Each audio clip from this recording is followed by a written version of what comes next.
The goal of Global Leaders Program is to provide senior executives from all over the world unconventional perspectives about micro and macro emerging challenges in order to help them raise the impact of their own leadership style. The first 2 days are going to take a macroeconomic perspective, and we are deep diving into the main challenges that are emerging into an increasingly fragmented landscape where we are discovering significant challenges from an economic, political, and socio-demographic perspective. In the next 3 days, we are changing our perspective and we are trying to consider how these macro challenges are impacting the micro level, and so the individual organization, with the main focus on digital and technology transformation on one side and sustainable transformation on the other side. The Global Leaders Program is rooted into 3 core pillars. First, a top-notch faculty joined by very selected guest speakers.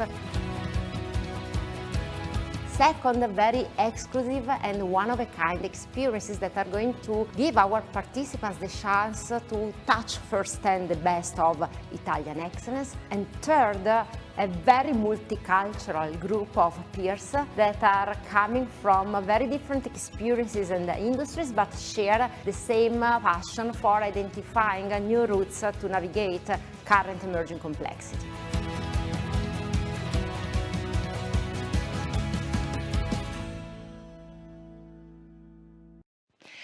Good evening. It's my true pleasure to welcome all of you to this session this night, where we want to introduce you one of our leading course within the larger portfolio of executive education that we are offering since 50 years within the market. And so we are very thrilled to deep dive together into the Global Leaders Program, a relatively new program because it's going to be the 3rd edition we are offering this program that is really going to touch some of the most challenging subjects that are puzzling the agenda of every top executive today.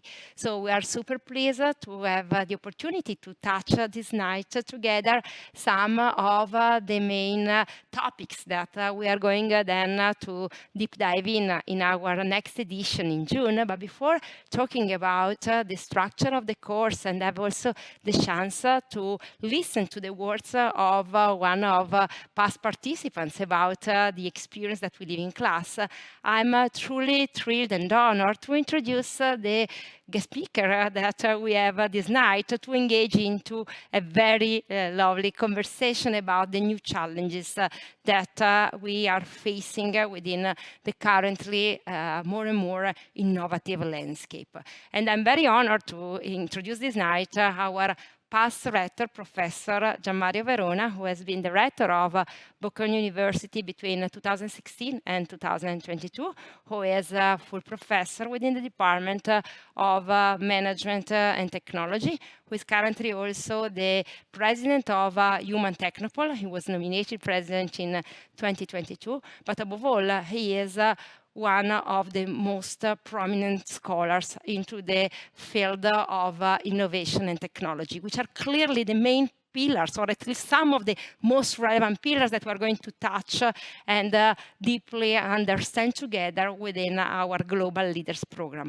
So this night we are going to have the opportunity to start to have a bit of taste of this super fascinating subject, thanks to the chance to enter into a very engaging conversation with our Professor Gianmario Verona.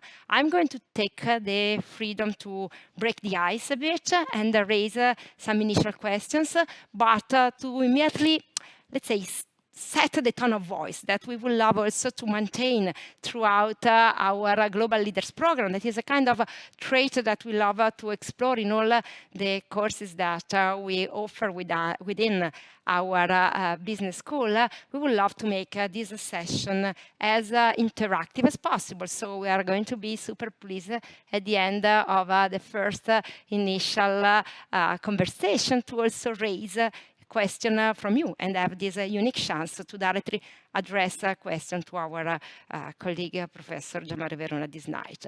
Let me just take the freedom to raise the first question, and having the opportunity really to talk with you, Gianmario, that have really set some of the most important pillars within the field of innovation management, and you have really founded some of the core principles behind the theory of continuous innovation. So no longer innovation intended as a una tantum investment, but as a continuous effort that our companies have to engage in. And having also the chance today to keep talking about AI as a major driver of technology and innovation transformation. How these fields are connecting, how AI is currently impacting on the world of continuous innovation.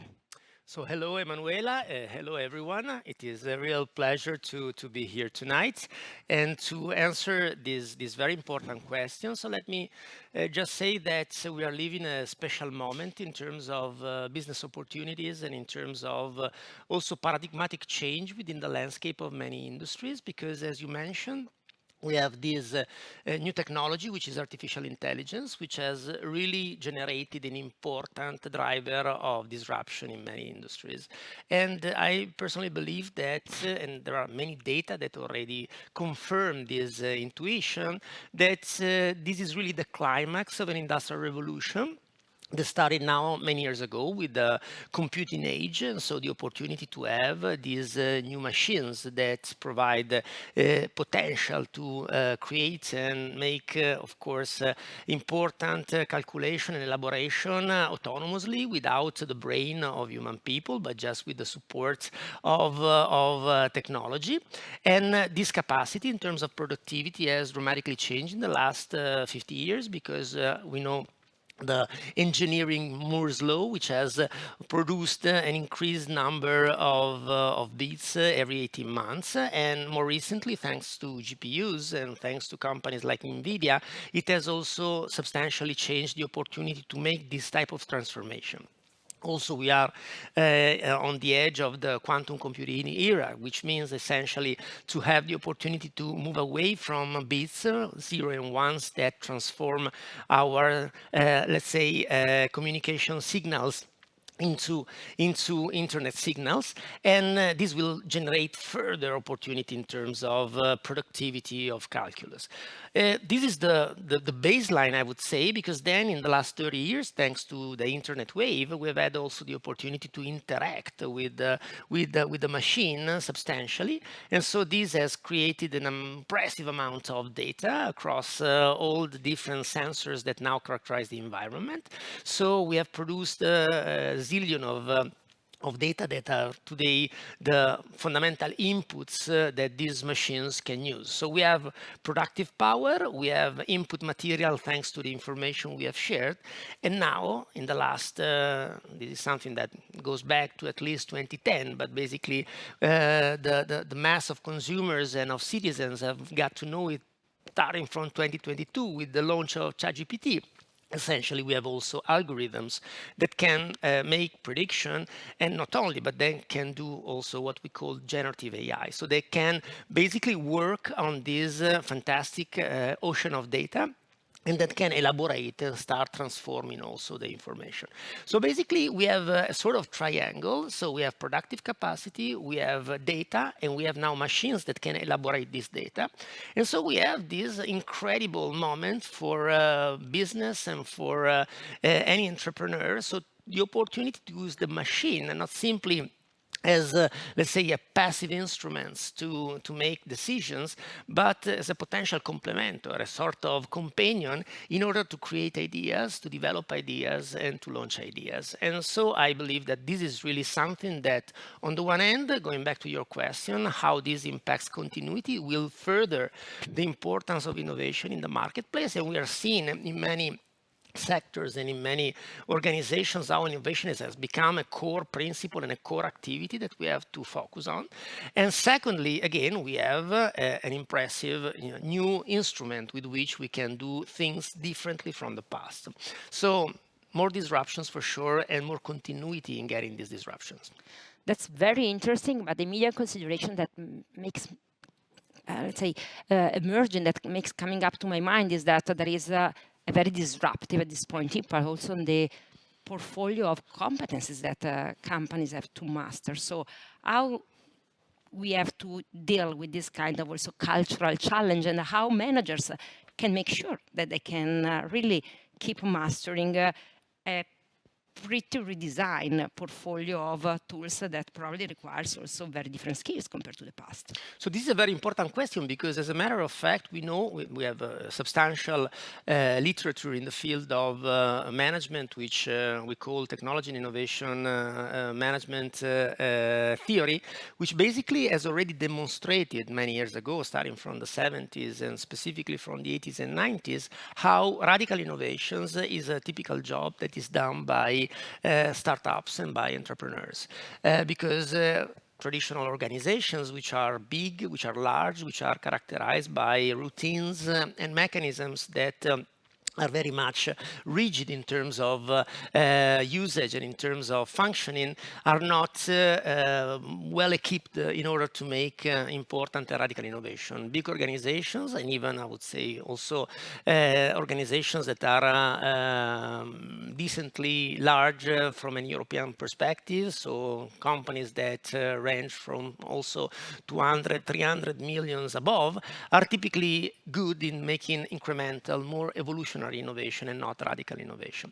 So as you correctly point out, I mean, this is really a moment in which we need more radical innovations, because this is a technology which is very different. And so, of course, it is much better done probably by startups and by entrepreneurs than traditional companies. As a matter of fact, just to make an exemplification of what I'm saying, the most important languages that we know today and that we are using, many of us, I'm sure, that are using OpenAI, Anthropic, or DALI, or other instruments in order to make this type of interaction, come not from traditional incumbent organization in the information technology business, but they come from startups. So OpenAI, for example, is a company that was created by Sam Altman not many years ago. So basically, what is the take of this is the fact that, of course, we have to nurture an ecosystem of startups. And so this is something that has been done particularly well in these last 15 years in the US, and particularly in the Chinese market. And much less, I don't know if we want to talk about it later, but Europe is a little bit lagging behind on this. But it's something that incumbent firms, and so bigger firms, have learned that have to organize in order to capture this type of radical innovation. So what is happening is that incumbent firms, so traditional firms of larger dimension, are still doing, of course, their own business models. So they are still investing on innovation, but at the same time are building up a system of what we call corporate venturing, which is exactly the ability to monitor and invest in terms of equity in potential startup, and are trying to internalize this kind of innovations in a way which makes them a little bit more flexible. And so this is something really which represents the ultimate challenge for innovation management, which is not simply running your research and development lab, running your marketing activity, if you are in a fast-moving consumer good market, but it's more about running also the governance of an ecosystem of companies which you, in a sense, organize and control, starting from a function which we call corporate development, which is taking more and more, let's say, place in many organizations. So let me take this statement and push it a bit at the extreme. do you envisage a kind of role that even for managers is somehow internalizing more and more degrees of entrepreneurial attitude? So the description that you are making of the character of the top executive seems to be closer also to the kind of mindset that was typically related to the classic entrepreneurial role within the company. So this is a very good point that you're making, and this demonstrates, by the way, that you are also an expert of innovation. So the fact that modern managers and modern executives are not just those that are about, running the decision-making process in the company with a traditional mindset of exploiting the portfolio of products and of delivering in the traditional, let's say, network of channels their own business models. But it's more about exactly developing this entrepreneurial attitude. And there are some papers that are already internalizing this notion, which is to develop this idea of an ambidextrous mindset of leaders in organization. This is typical of the top management team, so the people that are at the top. And so I'm sure that many of you that are listening now and are interested in this program are for sure part of the, if not the C-suite, for sure the upper echelon of the organization. And so these type of executives in modern organizations are those that in fact have this type of mindset, which is way more entrepreneurial than in the past. But this is something that is, and we are seeing it from many observatories here at Bocconi University also, the fact that we are more and more seeing this attitude at the level of middle managers, because again, modern organizations are organized in a less structured fashion. So we are used, and specifically, if you think of traditional organizations in the late part of the past centuries, were very much hierarchical, and the division of labor was really extremely vertical. And so you have many layers, and you had many, of course, let's say, jobs activity which were displaced across the organization. Modern organizations are way flatter, and they are characterized by higher flexibility in terms of interaction between the different nodes of the organization. And so this requires exactly a mindset which is more entrepreneurial in terms of development of the decisions, but also execution of the decisions. Let me ask, is this a kind of mindset something that you have naturally, or it's something that you can somehow train and learn how to nurture on time? So I think that this is exactly the very important point, because basically, so there is the tendency to think, besides the managerial, attitude, there is a tendency to think that you are born entrepreneur or not. There is also a portion of the literature that is trying to understand whether the entrepreneurial attitude is genetic, and so they're really running biological tests and neurological tests on entrepreneurs to try to identify if there is a correlation between some characteristics of the behavior and the outcome of the decision-making process. And so in general, of course, that there is some trait that may make you more entrepreneurial or less entrepreneurial.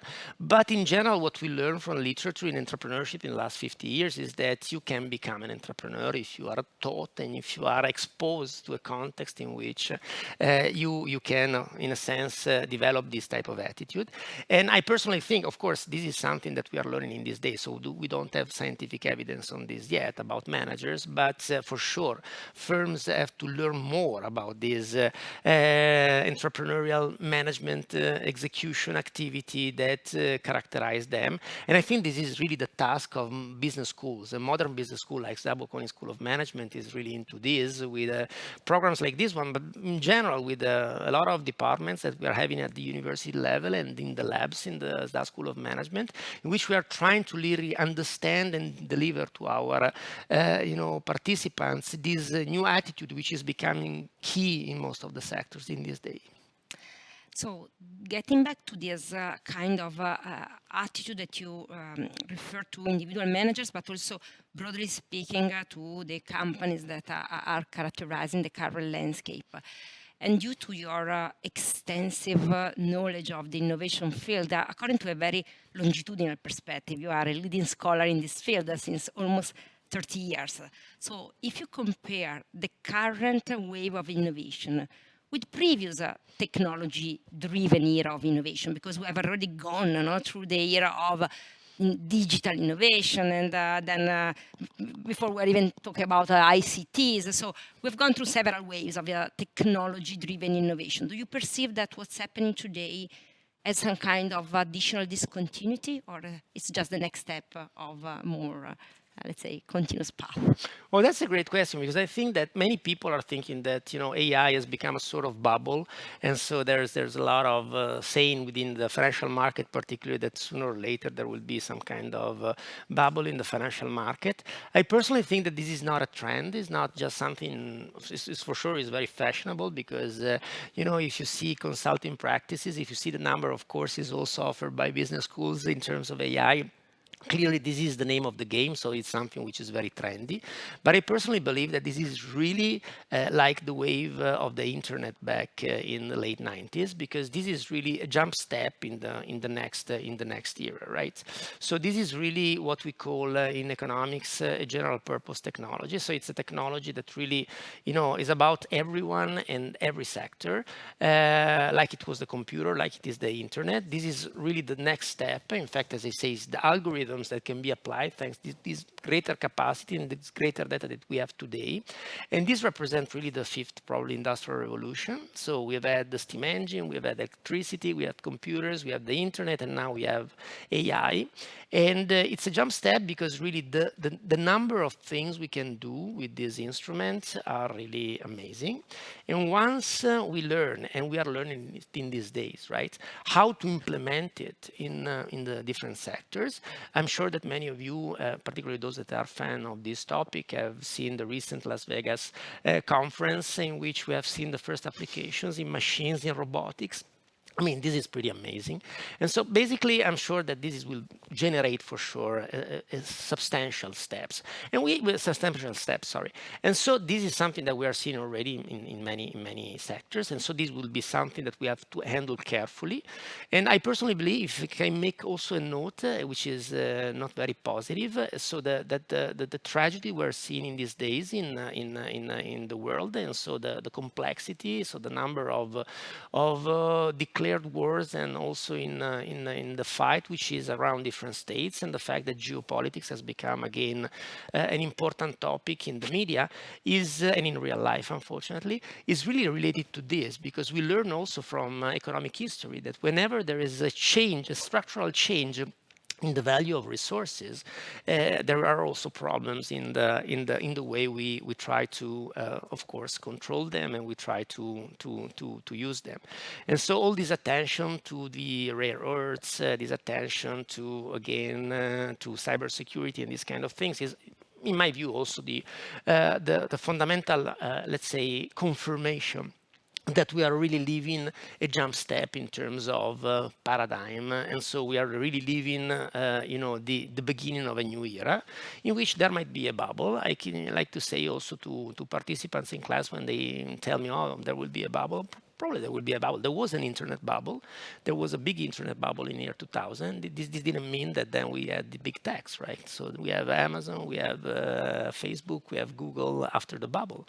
So the fact that there will be a bubble because there is some crazy evaluation of some companies in these days, and the financial markets are not giving the right value to some shares, it does not mean that there is not substantial value in the technology that we are using.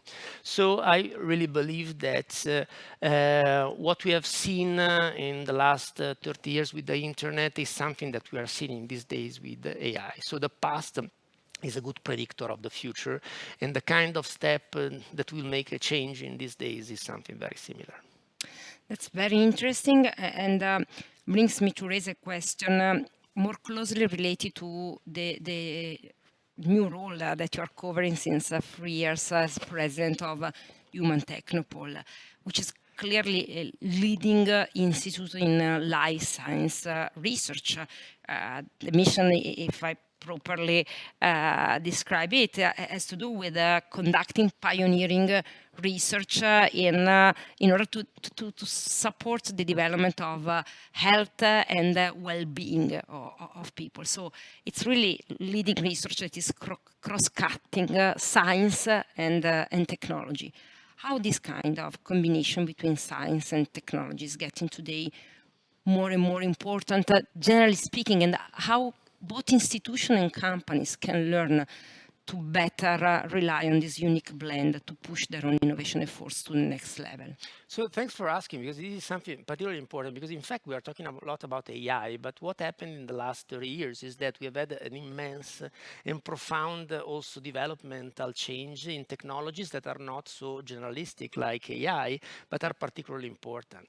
So for example, in biomedicine, in the last 20 years, we have come to develop impressive microscopes that can really show the matter at the atomic level. And so basically today we can do things that were really unimaginable up until a few years ago. And that's the same thing in material sciences, and that's the same thing in other important sectors that characterize our scientific achievements. So this importance of connecting science to the markets is becoming important transversally. But going back to also your point, and so my experience in this specific business model, this is what you mentioned is probably is not well known abroad yet, although it's particularly important in Europe. Human Technopole is a foundation which is government funded, and it develops basic and applied research in the field of biomedicine, so in all the fields related exactly to human health. And so we are particularly strong in neurogenomics, in cardiometabolic diseases, and in oncology. And the type of research that we do is really trying to convey, scientific achievement towards, in the development of potential therapeutic solution that can provide future, let's say, pathways to pharmaceutical companies.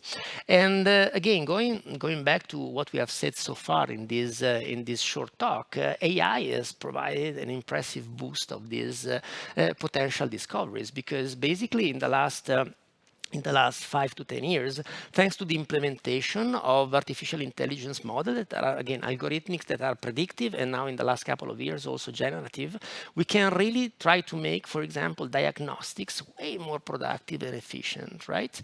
So just think about one application which I'm sure many of you have heard of, because this brought to the Nobel Prize in chemistry to important employees of one of the big tech, which is Google DeepMind. So these gentlemen, they have created a machine which is called AlphaFold, which is giving us the opportunity, starting from a string of amino acid, to really develop the 3D design of a protein.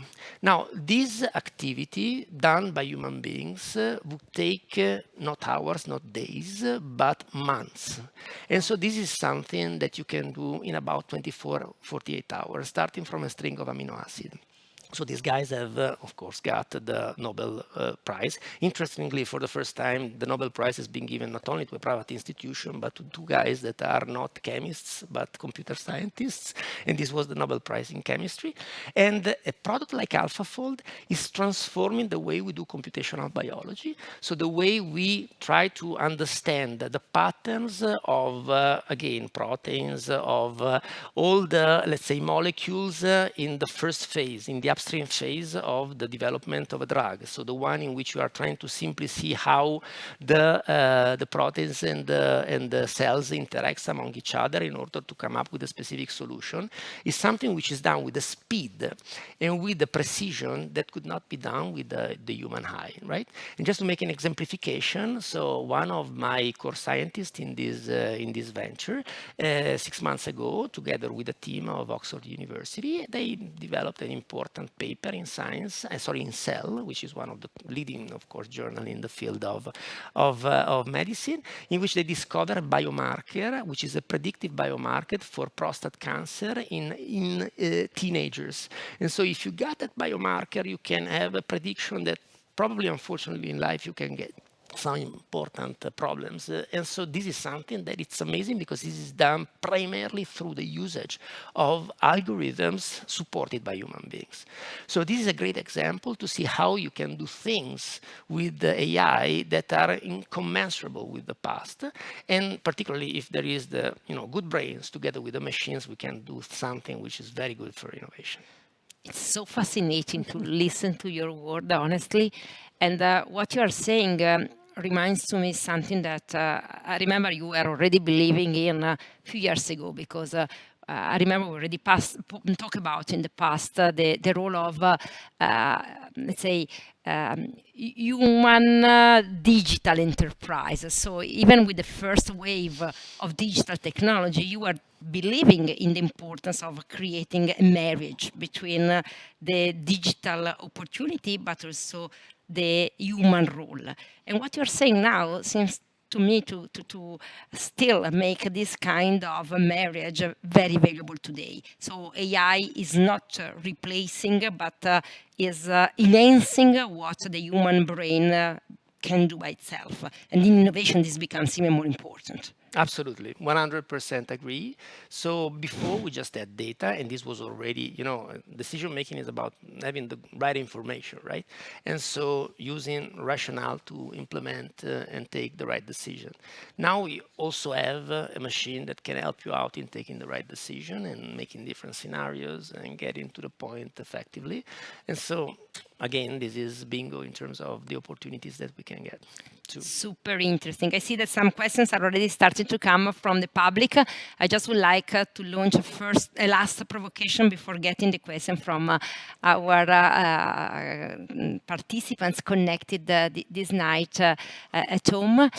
You were just slightly touching before to a sort of European way to innovation that is not necessarily the same compared, for instance, to the US one. Do you want to just give us, as we are talking about a Global Leaders Program, do you want to just share with us a bit of the geography of innovation that, according to you, is currently characterizing the world?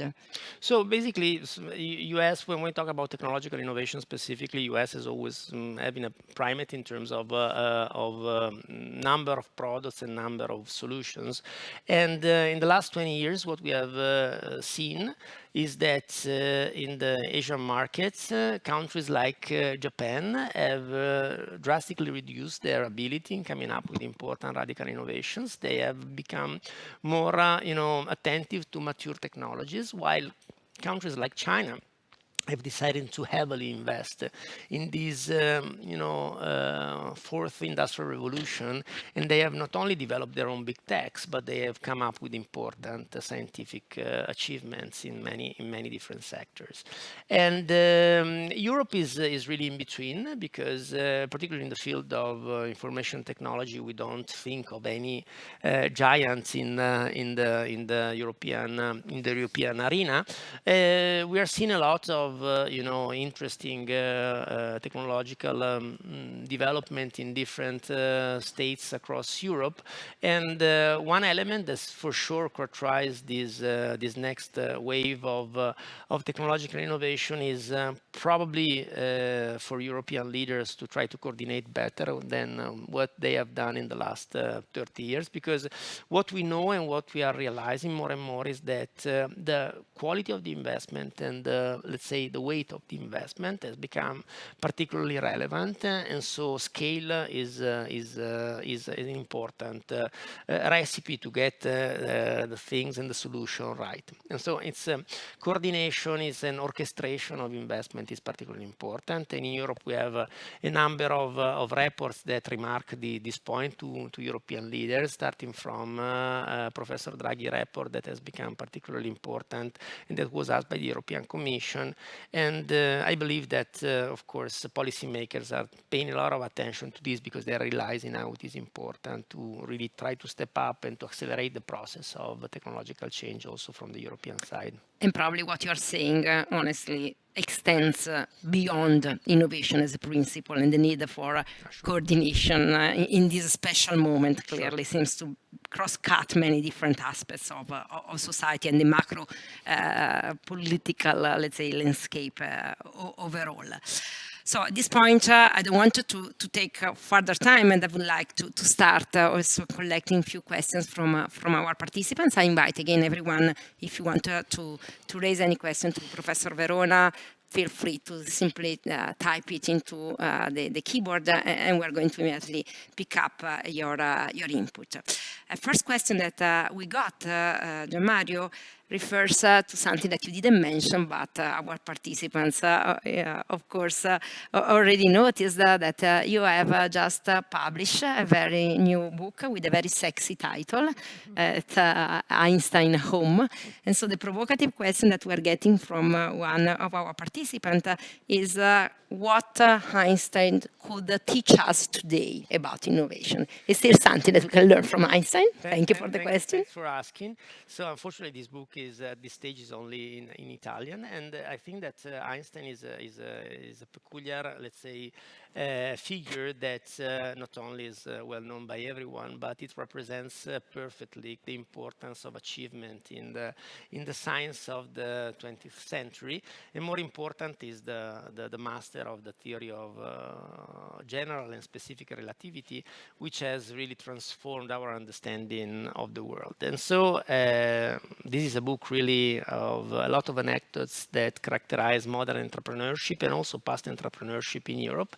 Is a call for action of European leaders. In fact, we took Albert Einstein as a core figure because he was German, he was a European, and he represents pretty well the fact that in these days, particularly in the type of innovation that we were talking about before, is an innovation which requires a lot of understanding also of the basics of mathematics and computing and of, let's say, the principle of science. So modern innovation is no more just an act of, let's say, craftsmanship, something for which we are particularly strong in Europe. If you think about traditional sectors like automotive or like many sectors in which Europe is particularly strong, it was just about having the right technical ability.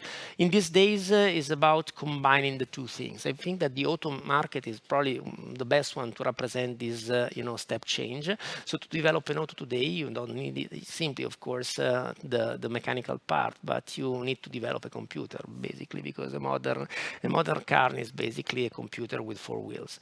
And so the point is that in order to do that, you have to really try to connect more science with the product, science with the technology, science with the market. And so I think that Albert Einstein could give us a lot of lessons in order to understand how it is particularly crucial not only to make discoveries, but to try to translate these discoveries to the end market. And also is a wonderful, in my view, figure also to make us understand. And this is also a book that speaks to newer generation that is particularly important for the future to study a lot and to become more competent, because the future will become more complex. And so if you don't want to be eaten by the machine, because the machine will be more and more intelligent. And so it will be very important to not be substituted by the machine, to govern the machine. And to govern the machine, you really need to understand a little bit about coding, about computing, about science. And when this invitation comes from the past rector of the University of Bocconi University, it's clear that we have to take it very seriously. Thank you very much. We have a further question asking if you would like to share one specific example.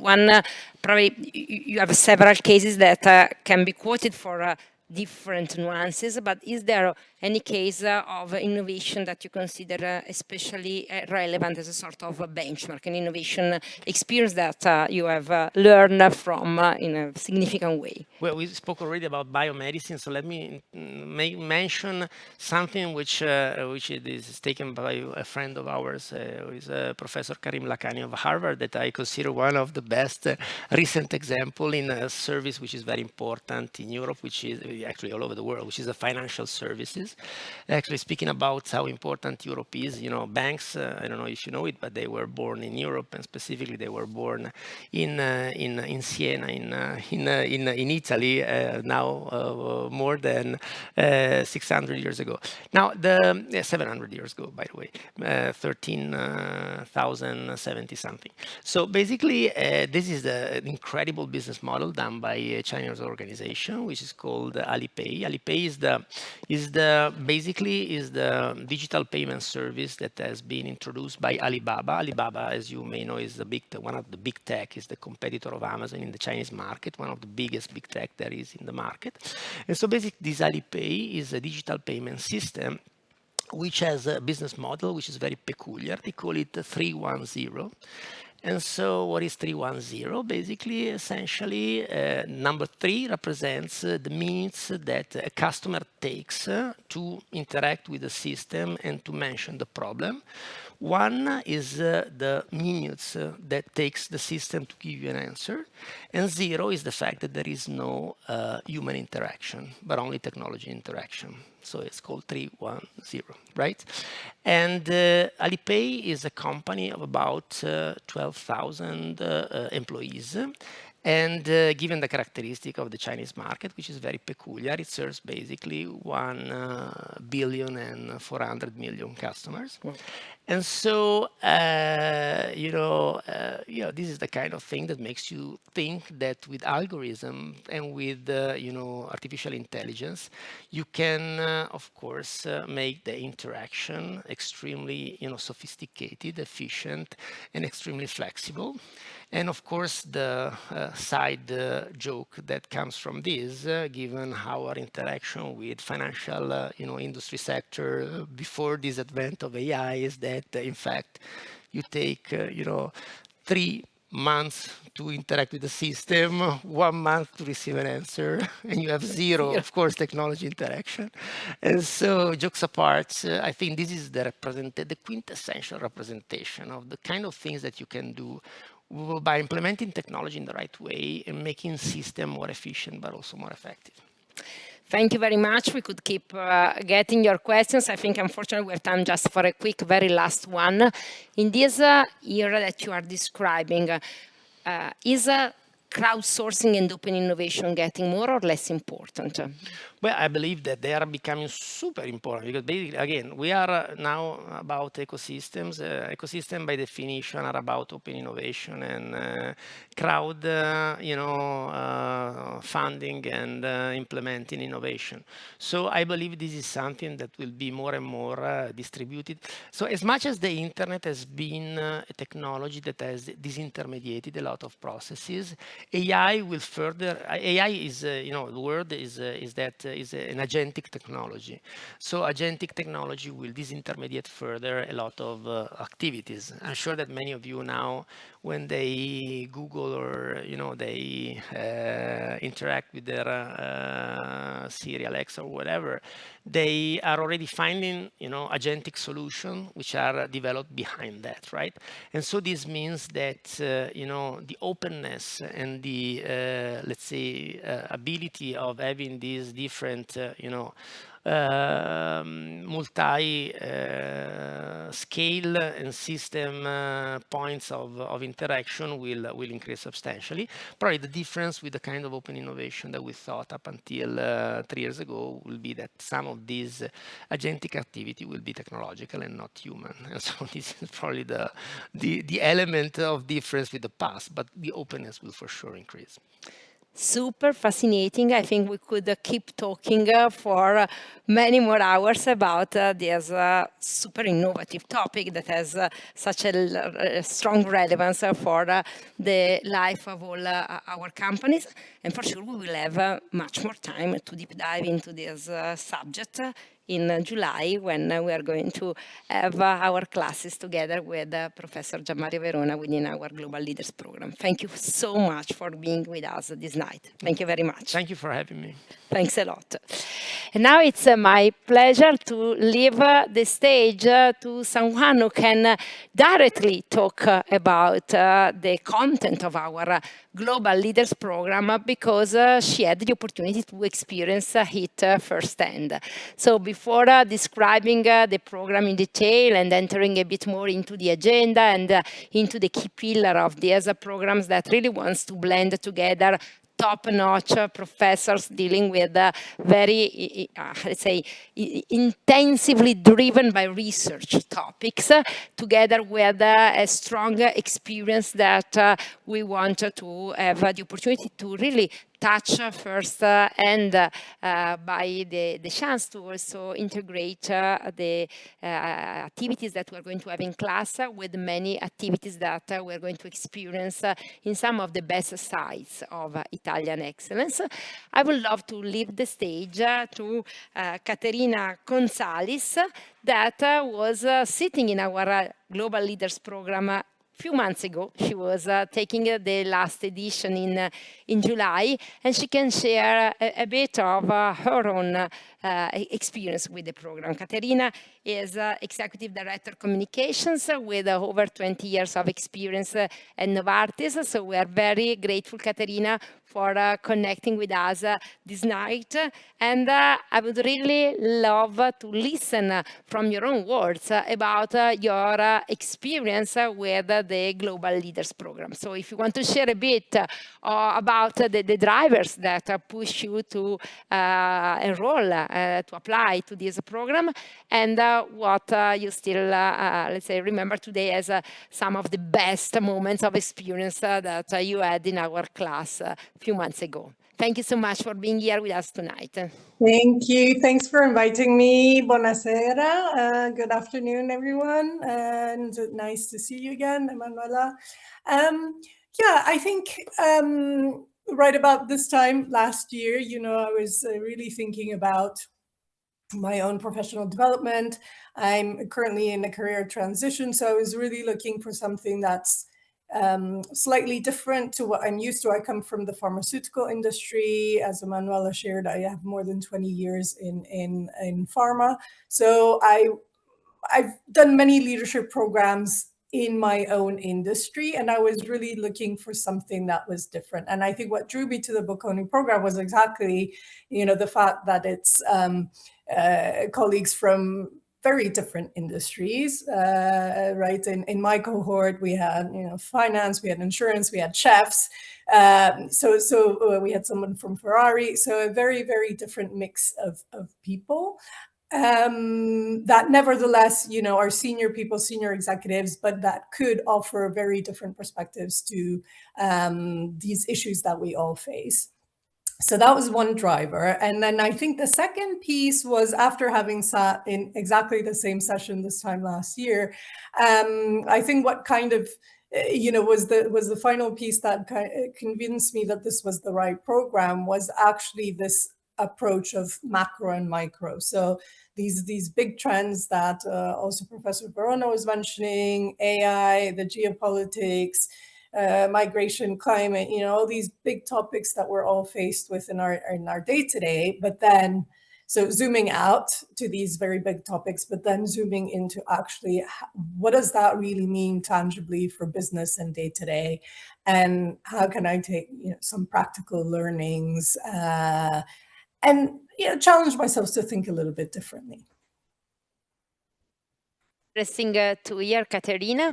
I think that one of the main principle underlying the Global Leaders Program is to try to bring together a cohort of peers who have very diverse background, from an industry perspective, from an educational viewpoint, from a geographical and cultural, let's say, point of view.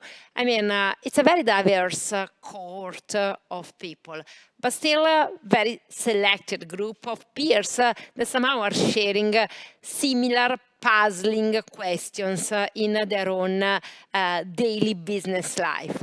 What does it mean? What has represented for you the chance to learn, not just from individual professors or selected guest speakers, but also to have the chance to enrich this learning journey through this continuous interaction with such a diverse group of peers? Yeah, sure. I mean, I think what was great about the program is that it's a diverse group, but it's small enough to maintain this interaction, right? I think there's 14 or 15 participants, right? So it's comfortable enough to be able to exchange, to be able to speak with everyone, and really kind of pick their brains on how they approach these topics and how they see things differently. So like I was mentioning, we had our colleagues from India who were chefs from the hotel business, very different perspectives, very different geography, but nevertheless a lot of the same kind of business challenges, right? Or Ferrari or insurance, we all share the same concerns and the same maybe challenges, right? In terms of integrating AI, in terms of, how do you deal with a very diverse workforce now, 5 generations now currently on the market or entering the workforce. So to listen to these colleagues' experiences and how they approach things, I think is what adds value. And it's also a program that allows plenty of time for that interaction, which I also found very valuable. Many of the leadership meetings are very intense, and you're back to back and you have no time to really converse outside of the classroom. And I found that the program had the right balance between being also very intense intellectually, but also allowing that time to really share thoughts and exchange kind of questions also from what did you think about the session, what about this, what about that, what were your kind of takeaways, right?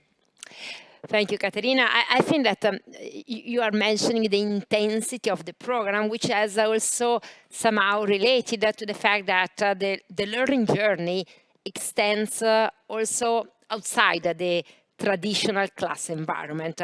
And we try to enrich the program of many different activities that are always conceived and selected because of the key learning opportunity we envisage behind each single experience, but are clearly stretching the learning day much longer, with a very early beginning and a very extensive, let's say, experience that usually also takes us all together for the evening.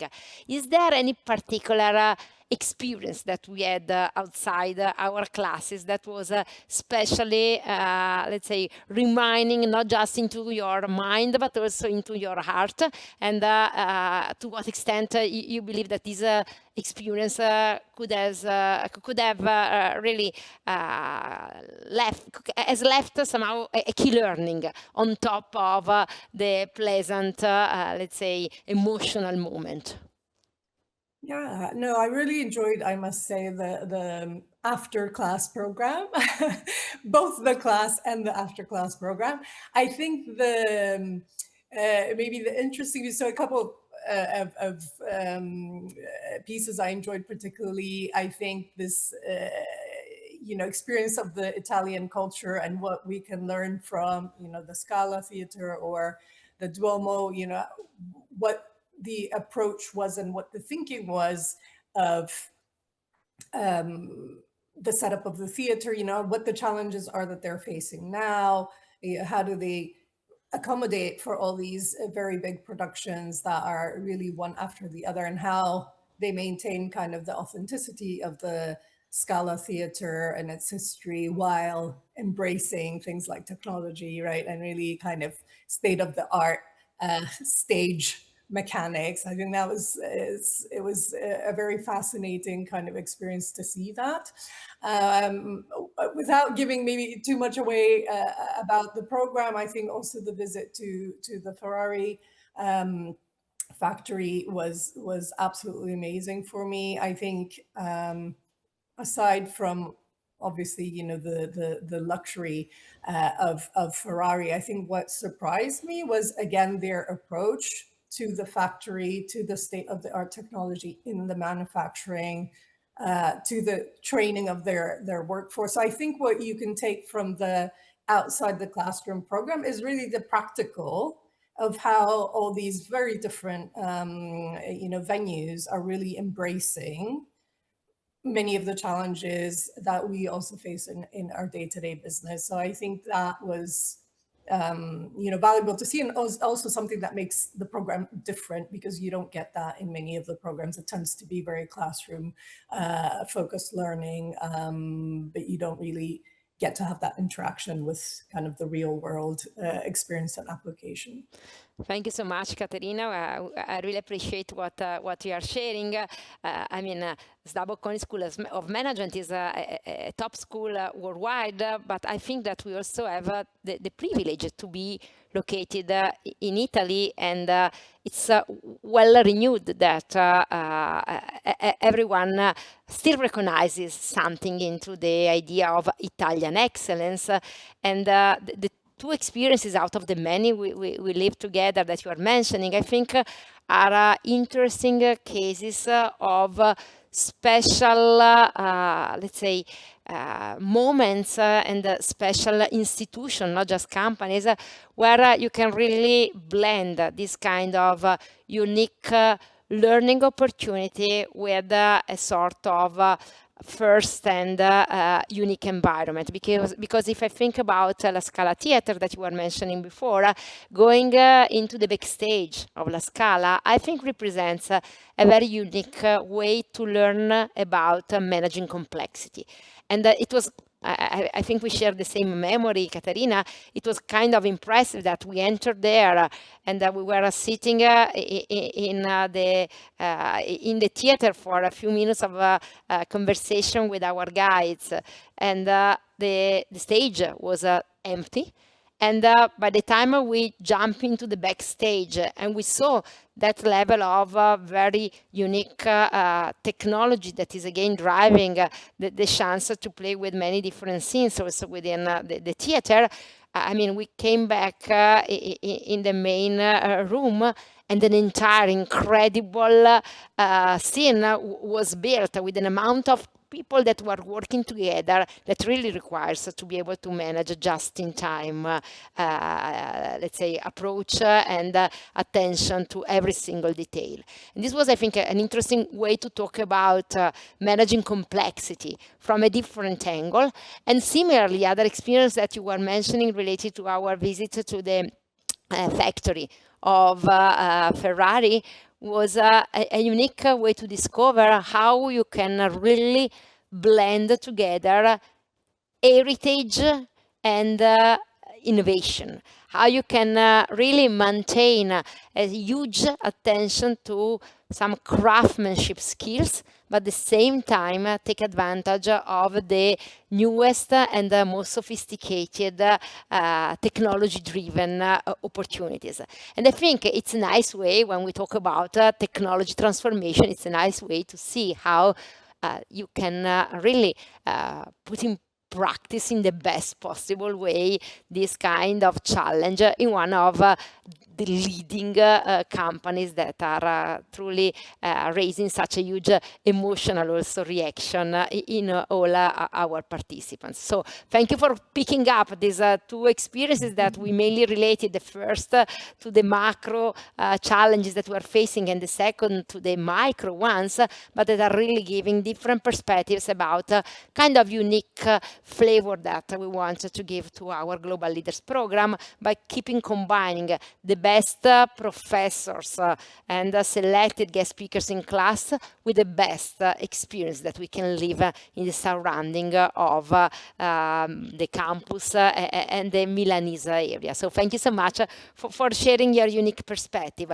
We are getting some questions from our participants, and one first question for you, Caterina, has to do with the pool of peers that were sitting close to you in class. And the first question is related to the main regions, the countries that your classmates were coming from. I don't know if you want to share something about your experience in class last year. Yeah, absolutely. If I remember correctly, so we had Saudi Arabia, so Middle East represented. We had India, and then mainly from Europe. So Germany, myself, I'm based in Switzerland. I think I forgot to say that. Another colleague from Switzerland. So yeah, it was a very balanced mix, I think, between Asia, Middle East, and then European colleagues. I think North America was kind of the only missing piece in terms of representation. Thank you very much. North America, by chance, instead was much more represented the previous edition. So every edition has a nice blend of different countries represented with a very, again, diverse group of peers, but all sharing the same kind of puzzling challenges in their daily agenda. A very last question before letting you go. I know that you have an additional commitment, but a participant is asking if there is one main key learning that you brought home and you could apply in your daily business life. Sure. Yeah. I mean, there were multiple, but maybe to focus on one, I think Professor Verona also touched on it, this idea of, that as an executive and as a manager, we need to be a lot more entrepreneurial, right? So to really challenge ourselves to not only manage the day-to-day, which of course we have to do with excellence, right, and within the goal setting and the strategy that's required, but to really think about the next step, right, and the next practice, not necessarily the best practice. I think that was kind of a quote that I wrote down from one of the external speakers, which I thought was really great, because we spend a lot of time exchanging best practices, what are countries doing, what are other functions doing, but it's really about the next practice and to really think about how to preempt that and how to get ahead of that in business. So I think from my perspective, I've tried to really challenge myself and, within our function and our team to think about what's the next innovation within our function and how can we really prepare ourselves, and also have this idea of experimenting, right? You don't need to kind of maybe necessarily take a leap of faith into something that you know nothing about, but to really craft these small experiments where you can learn fast and then fail fast if necessary in order to keep the momentum and accelerate, which is very much the entrepreneurial kind of way of approaching things. Great. So we close the loop with the managerial but also entrepreneurial mindset that Professor Verona was mentioning, and this need to keep looking ahead really to the next challenge that we have to face in order to always be ahead and try to at least have a compass to understand what's happening into the overall landscape and set our own direction. Unfortunately, it's clear that having universal recipes today is tough, but at least better understanding the overall landscape and having a compass in driving our decision can help and make a difference in better facing the next challenge that we don't know yet what's going exactly to be. Thank you so much, really, Caterina, for being with us this night. We appreciate a lot your time and your willingness to share your experience. Having you in class was a tremendous pleasure beyond an opportunity to really mutually enrich our conversation. Thanks a lot again. A lot of success in the program. Thanks for having me. Have a nice evening. Thank you very much. All the best to you. Thank you. Bye-bye.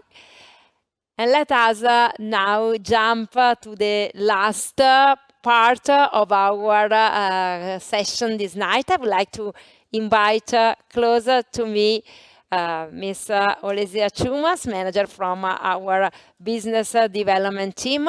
We are a truly sparring partner in this adventure that brought us to design this very unique program that we would like to quickly go through together this night. Let me just jump here.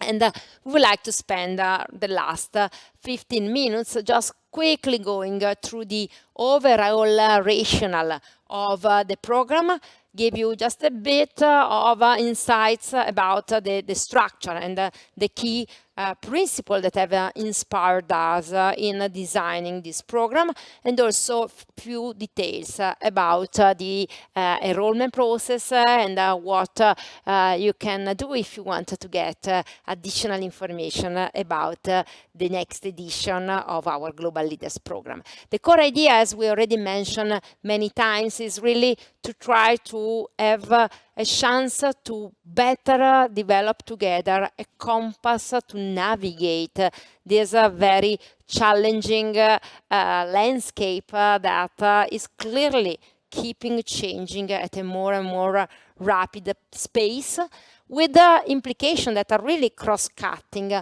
many different dimensions of our society, from an economic, political, geographical perspective. So we really wanted to try to develop together a perspective that is somehow interweaving together the macro challenges that are puzzling our own scenario with the main implication at the organizational level. And specifically, we decided to take two core angles in dealing with these implications that have to do with the technology transformation and the sustainable transformation. So the core idea is really to go through a sort of a funnel from the big picture to a narrower one, where we really reflect upon the implication that we are facing within our own organization, and the main tools that we want to master in order to raise the impact of our own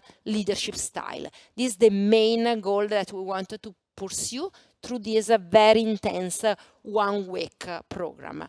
And the core principle that was inspiring us in designing this program together is really to identify the most prominent speakers that are going to enrich each single session throughout the different classes that we are going to have within this week. We have just experienced this night the opportunity to interact with Professor Gianmario Verona, who was the previous rector of Bocconi University. We are going to have the current rector of Bocconi University, Professor Billari. We have the president of Bocconi University. We have the dean of our business school, Stefano Caselli, and many other colleagues that are truly leading scholars into their own specific field, ranging from AI to scientific method applied to decision making, to leadership style and implication from an organizational perspective. So we are carefully selecting each single component of our own faculty to make sure to really have the most innovative results from our academic research, enriching our own discourse, as well as the most brilliant and the sharpest mind to have a truly engaging conversation. Because as Caterina was saying, we really want to make this program super special and keep the audience, the class size, not too large, in order to create a truly engaging and interactive environment. So you can really have the chance to directly engage into a conversation with all the professors and the selected guest speakers that we are going to have throughout our own single sessions in class. On top of the conversation with our own selected top-notch faculty, we are going to have another very precious source of learning that we believe is equally important. That is, as Caterina again was sharing, the chance to go into a true engaging peer-to-peer conversation with a cohort of professional executives that are truly coming from many different backgrounds, culture, profile, a true diverse ecosystem of entrepreneurs and senior executives that share a very high profile and are going to enrich a truly multicultural network that is going then to make a difference, not just during this week, but also in the rest of your own professional life. Because one thing that perhaps we didn't touch much with Caterina, but it's a super important asset of this program, is that the community that you typically build during that week is going to extend much beyond the course, let's say, journey, and represent a point of reference also in the following moment of your own personal, professional life. And we think that this is an interesting spillover effect of our unique program.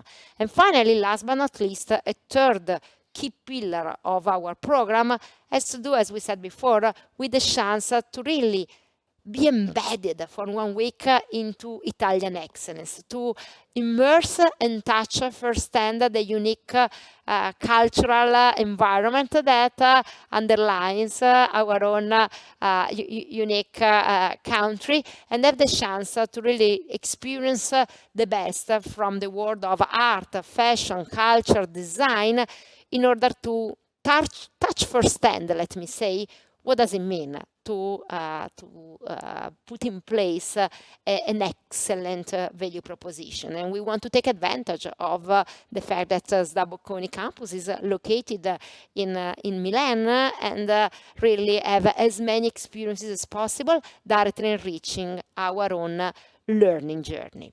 So this is really, in a super brief nutshell, the core principles inspiring our program that, as we started to share since the very beginning of this session, is mainly divided into 2 core chapters.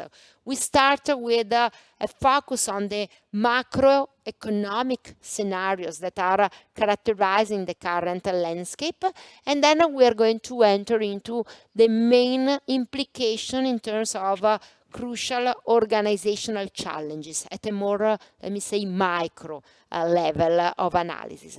So just quickly going through a bit of a flavor of the topics that we are covering into these 2 different moments of our own learning journey.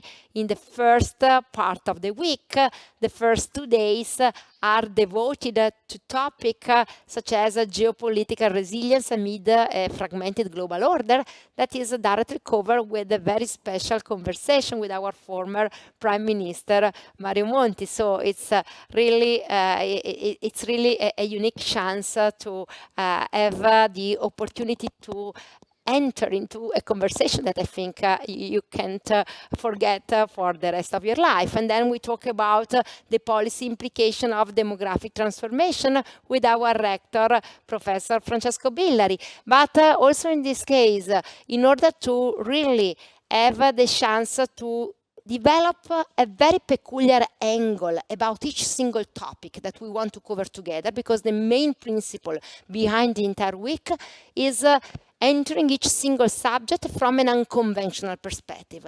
Being unconventional is probably one of the most important leading principles behind this entire learning experience. And when we talk about the policy implication of demographic transformation, we have in a conversation together our rector Billari, also Valeria Taurino, who is a general director of SOS Mediterranee, a leading organization in taking care of refugees that are coming through the huge, let's say, kilometers of coast that Italy is characterized by. So again, we talk about each single topic, trying to blend different viewpoints to really develop a truly original, unique point of view. And this is going to happen throughout all the single session. We're going to have the opportunity to talk about the new challenges emerging for financial institutions with the president of Bocconi University, Professor Andrea Sironi, and then enter the chance to talk about one of the hottest topics today. We are just reading about the Davos presentation in these days, and we will have the opportunity to enter and deep dive into the new challenges related to trade and growth in the global economy with Professor Professor Carlo Altomonte, who has such a huge knowledge into this field, and then the opportunity to also better understand the implication from a more, let's say, climate-oriented perspective with our colleague Valentina Bosetti, and again keep entering into a deep understanding of the role of finance in this very delicate, let's say, worldwide equilibrium with the dean of our business school, Professor Stefano Caselli, as well as talking about the implication that all these challenges are raising from a leadership perspective with Abram Scott, who is the chairman of the board of directors within Richmond. So as you see, a blend of very different professionals with a very common trait, just the best, being in class with us to give the opportunity to every one of you to enter into a unique conversation with some of the most brilliant minds related to each single topic that we're going to cover together. And the same is going to happen in the next 3 days that are devoted to better deep dive into the core implication at the organizational level. So we're going to talk about the emerging most important organizational challenges, and just to share with you the, let's say, specific calendar and agenda that we followed in our last edition. We started to talk about technology and innovation transition together with our professor Gianmario Verona, you just met a few minutes ago, but in a very unique conversation that was engaging also Mr. Vittorio Colao, who is the vice chairman EMEA at General Atlantic and former minister for technological innovation and digital transition. And then we have the chance to better understand together the key pillars behind scientific approach applied to managerial decision with Professor Alfonso Gambardella, who is the co-founder of the Ion Management Science Lab at SDA Bocconi. So it's a very interesting, I think, perspective that we wanted to share with you here, because we want to challenge, let me say, human intelligence and artificial intelligence. So we're going to pair Professor Gambardella, who is going to apply the scientific approach to managerial decision to see how we can push human intelligence at the next frontier to optimize the decision-making process. And then we're going to pair his contribution with the one of Professor Riccardo Zecchina, who is going instead to specifically focus on artificial intelligence applied to decision-making and how we can enhance our capability to drive decision-making, also taking advantage of enhanced analytics and machine learning. So this just to give you a bit of the blend of the different angles, perspective that we're going to share together, but always trying again to have a very round viewpoint and combining these in-class activities with some extra session that are going to let us take advantage of the land where we are all, let's say, rooted in when we are within our campus. And so we have the privilege to also have a unique art management class with Professor Andrea Rurale directly at Fondazione Prada,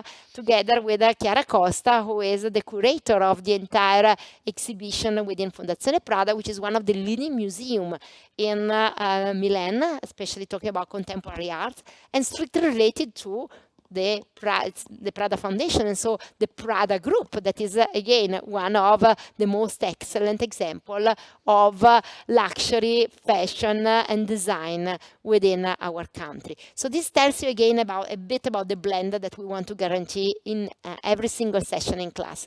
And the same, we are just going to show you a few of the other colleagues that are going to enter our classes to keep enriching in each single subject, ranging from AI to technology to the implication in terms of omni-channel consumer behavior, each single session of our own course in the last 3 days of the program. To end up in the very last day, on Friday, with a specific focus and a deep dive into the implication that have to do no longer just with technology transformation, but also with sustainable transformation.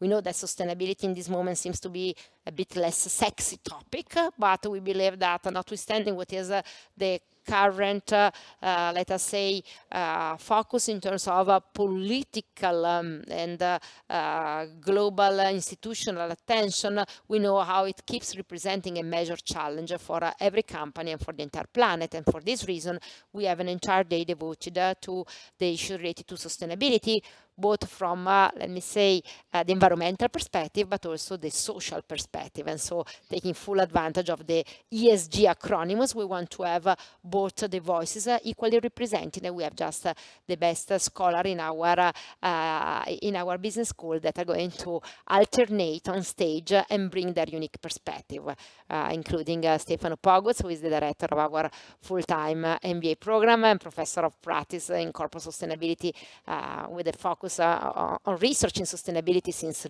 really long time. Sylvie Goularda, who is former member of the European Parliament, and then talking about diversity and inclusion, we have Paola Profeta, who is the Dean for Diversity, Inclusion and Sustainability at Bocconi University.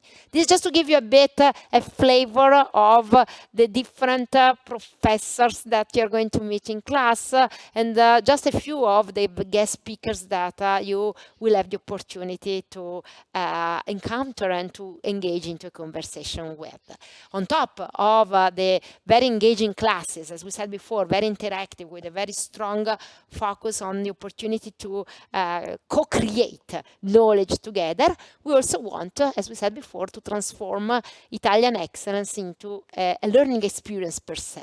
And this is the reason why we have many experiential moments that are enriching our own agenda, starting very early in the morning with some unique sport classes in our own amazing gym center, brand new, one of the few with a truly Olympic swimming pool that represents one of the best of the entire northern part of our country. And then we are going to have the chance also to experience firsthand some of the most iconic venues within the fashion industry, the food industry, the Italian arts world. So this is exactly the kind of blend that we want to offer you. And again, we just quote a few of the examples of the many activities that we have gone through in the last editions. As we said before with Caterina, talking about complexity management, we want to enter La Scala Theatre and have the chance to go into the backstage and have the opportunity to really talk with the top management team of La Scala to understand the different angle of just-in-time adaptation and the capability to manage even 3 different pieces in one single day. And this requires to have a super huge level of organization. But similar perspective oriented to the understanding of complexity management from a different viewpoint, we're going to have the chance to have a private visit on the rooftop of the dome and have the opportunity to talk also with the site manager of Veneranda Fabbrica del Duomo, Francesco Canali, who is going to explain us how really the Dome Cathedral is a never-ending process of continuous renovation that requires to pay a lot of attention to heritage and history that you cannot clearly compromise, but at the same time also take advantage of the latest technology to guarantee the most efficient way to keep restore the dome and make it one of the wonderful sites that everyone knows across the globe. And the same is true when we talk about arts management, the opportunity to have a class with a leading scholar in the arts field, Andrea Rurale, together with Chiara Costa, who is the head of programs within Fondazione Prada, and again have the privilege to have a very exclusive private opportunity to visit this unique art place open just for our own selected group of peers. So these are a few examples of the experiences. Let me just quote at least one more, and then I promise not to go further, but this just tells you about the many and diverse and very rich different activities that we want to engage you with. We have also a unique chance to experience one of the best examples of Italian excellence, and I think really one of the best examples of this unique blend between heritage and innovation, the capability to really project tradition into the future, paying extraordinary attention to each single detail that at the end makes a huge difference when you talk about luxury environment. And for this reason, we want to bring you to the Ferrari factory and have the unique chance to have a tour of the plant, but also enter into a very exclusive conversation with the Chief Industrial Officer of the company, Davide Abati, that every year is so nice to welcome us in his own very exclusive home. So these are just a few of the many diverse experiences that we are going to have the chance to live together. And the final message I want to reinforce once more is that each single experience, each single guest speaker that is going to enrich our classes is not just to have a very unique, let's say, chance of emotional, let's say, moment to enrich our agenda, but every single activity has been carefully selected to represent an extraordinary but also super well-fitting moment to enrich the overall learning journey that we want to build for you throughout the entire week. We want to extend also the learning opportunity outside this single week. So as a spillover, let's say, opportunity after the intense 1 week immersion within the campus of SDA Bocconi in Milan, we have designed also additional activities that you might eventually want to consider when you are back to your own daily life and you reflect upon the many different key learnings you got throughout this week together, and try to apply them to your own business with eventual some deep dive that is getting closer and closer to your own specific industry or the geography you are mainly interested in, or some specific professor or keynote speakers that were especially, let's say, challenging and intriguing you in relation with the core priorities that are currently characterizing your own agenda. So this is truly in a nutshell. I did my best to be as efficient but hopefully effective as possible. This is in a nutshell the entire experience that we have designed for you in this 1 week very intense program that we are going to offer also this year at the end of June. But to give you a bit more of details about the admission and the enrollment process, I'm very pleased to leave a stage to my colleague Olesea Chumas. Thank you so much, Olesea, for the further details you want to share. Thank you so much, Emanuela. I am deeply honored to be here today again with you on this stage to launch the 3rd edition of our Global Leaders Program. And I'll be very happy as well to introduce you, walk you actually through the enrollment and admission process, which is very simple. But first of all, let me specify what is very important for us, the target. So this program was built for a specific target of professionals, a selected one from all over the world. So executives from all over the world who spent a significant time in their leadership position as senior managers, entrepreneurs, C-suite executives, officers, company officers in leading organizations and institutions. The goal is actually to build this diverse, inclusive class of professionals that as well bring their international perspective and peer-to-peer exchange. So as Ekaterina was saying, indeed, it is not a big class, but it's on purpose. That's what we do on purpose.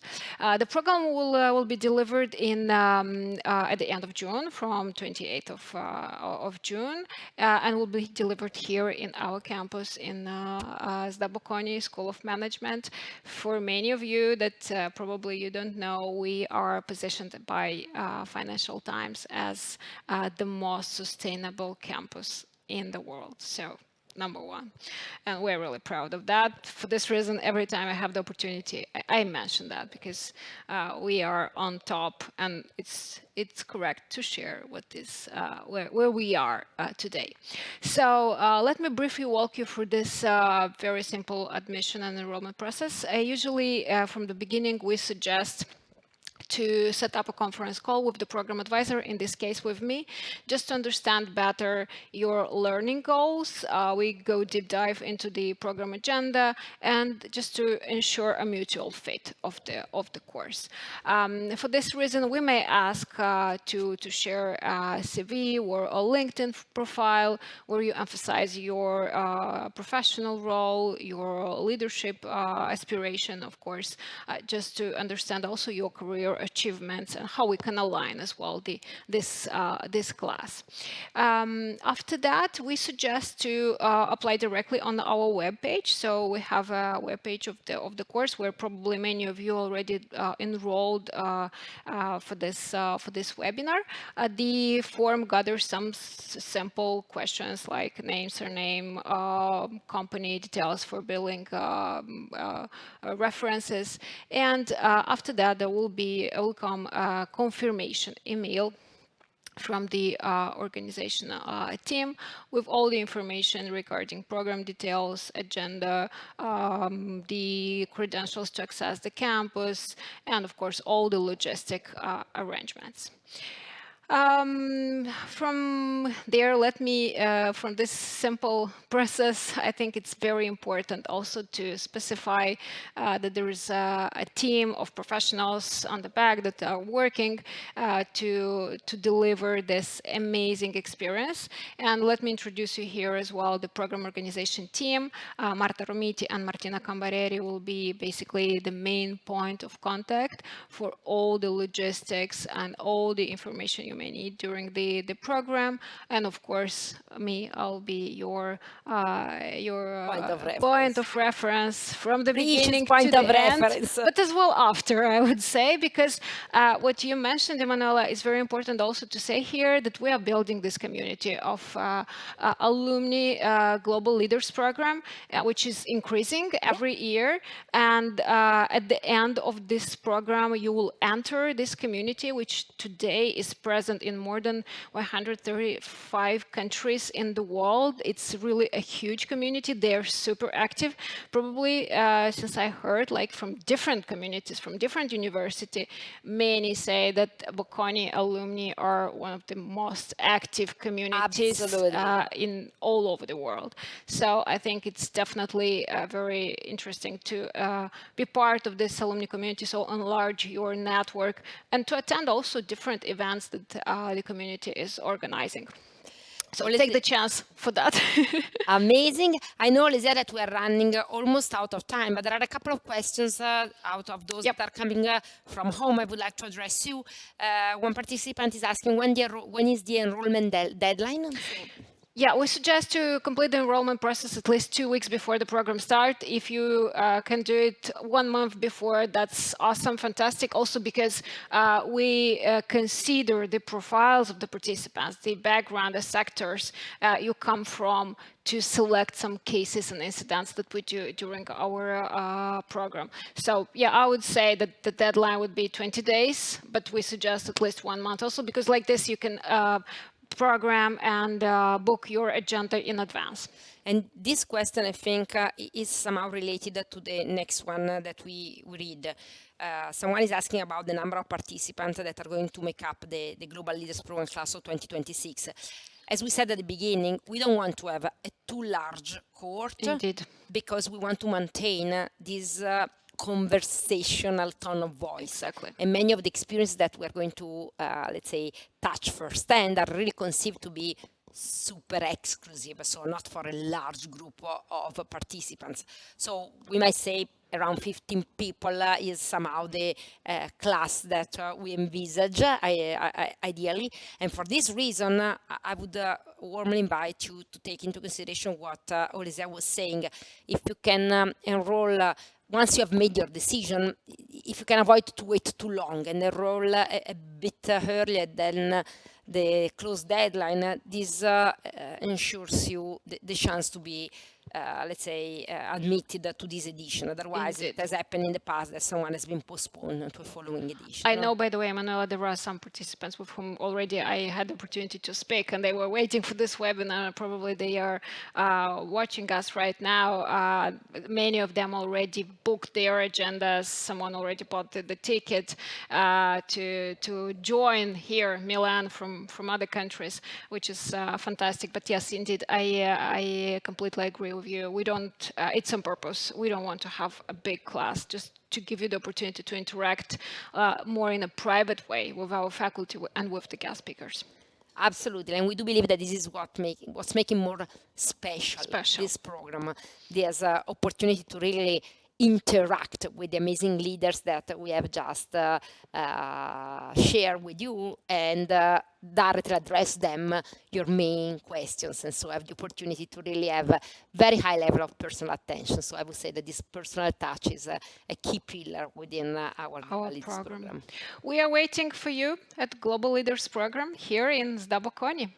And we are totally at your own disposal. So if you want to raise any additional question in the next days, if you want to set up a specific call with us, we are truly happy to just be here to listen to you and to really enter into a conversation with you since now. Thank you so much. Thank you so much. You. Thank you to all of you for being here with us tonight. It was a pleasure. Nice evening. Bye-bye. Bye.